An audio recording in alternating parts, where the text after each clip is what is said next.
Thank you very much, Dr. Korai, for your very generous introduction.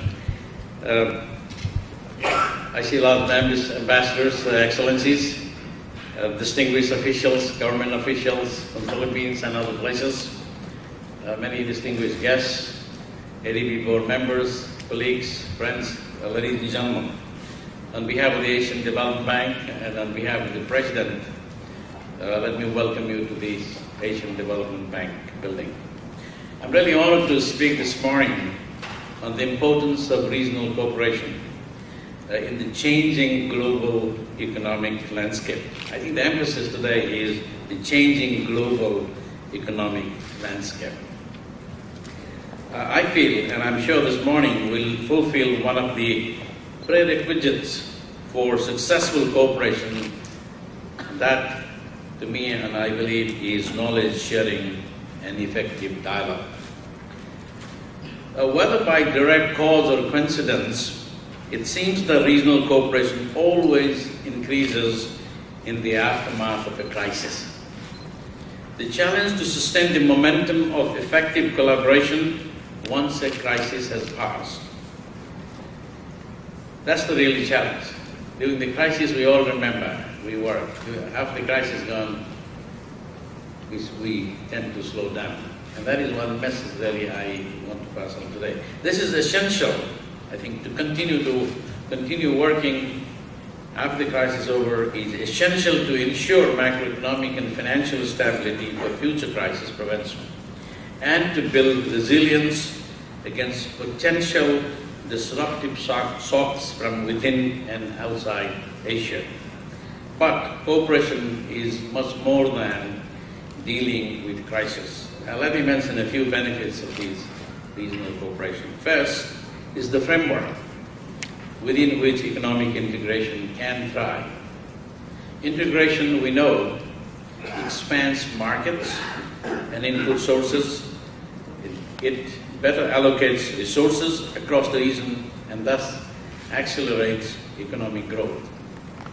Cooperation is essential to maximize the benefits of integration for balanced and inclusive economic growth while avoiding the pitfalls of market failure. Second, cooperation also links the public and private sector across borders. In addition to project finance, these links promote good governance through regulatory harmonization and the sharing of international best practices. Importantly, it also links public and private sectors in promoting regional public goods from, let's say, from disease prevention and disaster preparedness to environmental protection. Third, regional cooperation has its own spillover effects. It can impact domestic policy making on one hand and influence global governance on the other. In building standards and in seeking the best, as opposed to the least common denominator for collaboration, regional economic cooperation can exert strong peer pressure on domestic policy making in areas such as monetary policy, fiscal responsibility, or trade policy. Finally, effective cooperation also enhances the region's global impact. I feel that if Asia handles its own cooperative agenda well, the region can expand its influence and contribute effectively to ensuring that needed global structural adjustment and rebalancing proceed with the least economic disruption. Thus, in turn, will promote world economic growth and recovery in crisis-affected advanced economies. As many of you know, President Corona has made regional cooperation and integration as a very strong pillar of our long-term strategic framework, and it is since then a priority agenda of the bank. ADB, through its various departments, and you see many of the head of departments represented here today, has contributed to raising that profile. The Asian Economic Integration Monitor, which is to be launched and to be presented right after this, we are launching today, is designed to examine how Asia is integrating and where it could benefit from greater cooperation. This is one of the documents of its type, not many that we see in the region. Without delving too much into details, I would like to stress 2 points today. The first is that when economic and financial crises force countries to collaborate, the recovery is smoother and crisis prevention is strengthened. As happened during the 1997-1998 crisis, which we remember, the Asian financial crisis, and the 2008-2009 global financial crisis, and to some extent the ongoing Eurozone crisis, cooperation in Asia has deepened, and this has helped build resilience to future shocks. For most of the developing Asia, that has meant structuring to get the fundamentals right. High savings and investment, trade openness, investment in human capital, flexible labor markets, and sound fiscal and monetary policy. We saw how the liquidity crunch in September 2008 led to the activation of several bilateral swaps. Since then, aside from the new swap arrangements being signed, which I believe shows central bank preference, the ASEAN +3 reserve pooling arrangements, or the Chiang Mai initiative, which we popularly know, has been multilateralized. As a cooperative financial safety net, contribution and borrowing multiples have been set. Resources have been doubled to 240 billion by now. Importantly, the ASEAN +3 Macroeconomic Research Office is up and running, and we have Mr. Nemoto, which I'm sure will speak more on this one later. The Chiang Mai initiative itself, however, while a good start, a very good start, needs to be further strengthened to be an effective regional financial safety net. I also must mention that India, South Asia's giant economy, is also expanding regional cooperation and has recently offered to lead and finance a regional financial safety net covering South Asia. However, this is cooperation in response to crisis.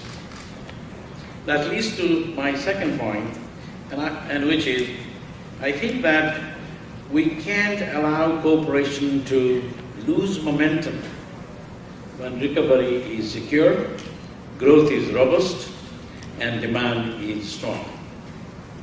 As Asia's policymakers digest the ongoing euro crisis and cost of contagion, they may have a reduced appetite for deeper cooperation. This, I think, would be a mistake for all the benefits of cooperation I mentioned earlier. In this regard, I am heartened by some of the long-term initiatives we are seeing across Asia. Of course, there is the ASEAN Economic Community Plan for 2015, and while much needs to be done, it is the commitment and the political will ingrained within the ASEAN process that will bring about greater integration and convergence as we move beyond the 2015 deadline. ASEAN's new regional comprehensive economic partnership, with negotiation launched in November last year, will further promote trade and investment between ASEAN and its major trading partners. Under the 2012, the trilateral agreement between the People's Republic of China, Japan, and the Republic of Korea, or the three economic powers in the region, agreed to promote investment in each other's government's bond markets. They also agreed in November last year to start negotiating a three-way free trade agreement. I'm sure we'll hear more about the ASEAN from Mr. Aladdin Billo of the ASEAN Secretariat. We look forward to listening to you. In Southeast Asia, the South Asian Association for Regional Cooperation, or the SHARC, we have noted is intensifying its efforts to fully and effectively implement this South Asia Free Trade Agreement. We look forward to listening to Mr. Kanal on this area. In Central Asia, the Central Asia Regional Economic Cooperation, or CAREC, is continuing investment in infrastructure connectivity, particularly through economic corridor development and integrated trade facilitation to deepen economic links among the landlocked countries. I certainly look forward to hearing Vice Minister Madina Obil Kasimova on this. I look forward to your speech and your views on this one. Finally, we'll also look forward to hearing from our Secretary General of the Pacific Island Forum. The Secretary General, we look forward to hearing that. We know, and in the Pacific region, the Pacific Forum is driving forward with the immense task of better linking island nations, both to each other and to world markets outside the sub-region. Let me conclude once again by reiterating that regional cooperation is increasingly important in managing economic integration and promoting economic growth and financial stability. This occurs from a national, regional, and global perspective. When crisis strikes, cooperation tends to pick up and accelerate. But it is when recovery is secure that cooperation and integration, I believe, must move toward a longer-term agenda. It is critical that momentum like that is not lost. Even when disagreements in other spheres threaten to sidetrack the process, the commitment and political will to carry through in deepening economic cooperation and integration must not be disrupted. In this changing environment, future cooperation will likely become even more challenging. And to reap the benefits, all must be up to that challenge. I really look forward to this very important roundtable discussions, and thank you very much once again for participation and coming to the Asian Development Bank.